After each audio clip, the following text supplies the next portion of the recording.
Hi guys, I've said in the past that the Labour government, including the Prime Minister, should be less diplomatic in their language and a bit more aggressive, especially when it comes to the Conservative Party and of course Reform UK. But I didn't expect Steve Reid to come out with this. So he was describing what the Labour Party is, in his eyes, a disinfectant to Reform and the Conservatives, but in particular the Tories, who, well, have a listen to what he described as them leaving behind. Those record-breaking waiting lists, but while stopping people getting back to work. In my oil brief, we secured £100 billion of private sector investment to start cleaning up pollution from our rivers, lakes and seas. And we had to do that because the Tories literally covered this country in shit. We are the disinfectant that is going to clean that mess up. And more than that, we are the disinfectant that's going to clean up the pollution of the far right in our politics. And we do that by believing in ourselves. We do that by showing people that we can make the changes in their lives that we want to see.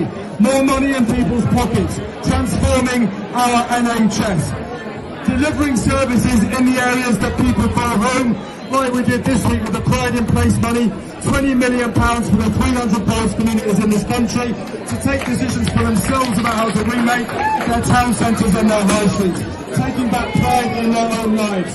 So be proud of where this country is going with this government. Stay united always. And remember, if we don't get out there and tell our own positive story, no one else will. We depend on you to get out there, sell what this government is doing and show the people of this country that we are on their side, we're making the difference that will transform their lives, and we will earn the right when the time comes to be elected for a second term the next general election. Thank you so much. Okay, so that was interesting, especially the language. I'm sorry that the audio was not very good, but that's the original source. Now, I think this is a positive message. I think it's good to go after the Tories and describe what they left behind, even using the language that Steve Reid used here. And of course, when it comes to Reform UK, about how they're representing the far right and how they're chasing the far right vote, and Labour need to respond with something positive. They need to talk about how they're improving people's lives, fixing the economy, improving the NHS, public services, all of this. Now, they have to fix these things, of course, but they also have to communicate it. And I've been saying that as well. But I like this approach. It's better than the bland 2005, professional politician approach that they have been taking so far. Now, I don't know if this is going to continue. It could be after the conference, things go back to business as usual. But you need to be aggressive with rhetoric, of course, when it comes to the Tories and Reform. They are going to play dirty tricks as we get closer to the election. Nigel Farage has already done something like this when it came to Anna Samwer in Scotland, the leader of the Scottish Labour Party, playing dirty tricks. So you have to be aggressive in your response. Now, aggression alone is not going to work. As I keep saying, you have to improve the situation for ordinary people. But you have to communicate it as well. Labour have a huge following. They have a huge number of volunteers. Those volunteers should be out explaining the benefits of a Labour government to voters.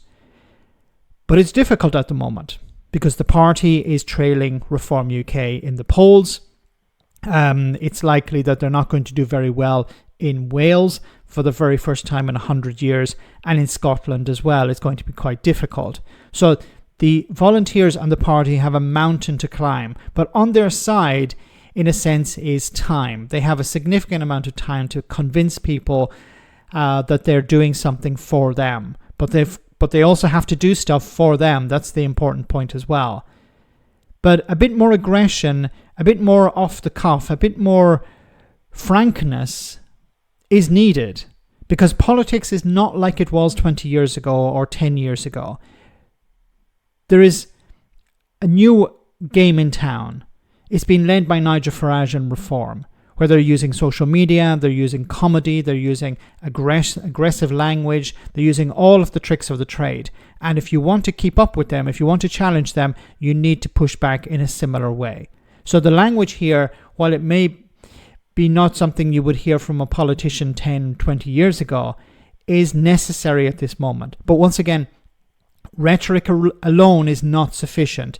You need to rebuild public services and communicate that people are better off under a Labour government. Otherwise, they're going to kick you out and vote for anyone else as opposed to you. Let me know in the comment section, guys, what you think, and I'll see you in the next video. Also, don't forget to check out the merch store, link in the description, where we're uploading new stuff all the time. Hope you enjoy it.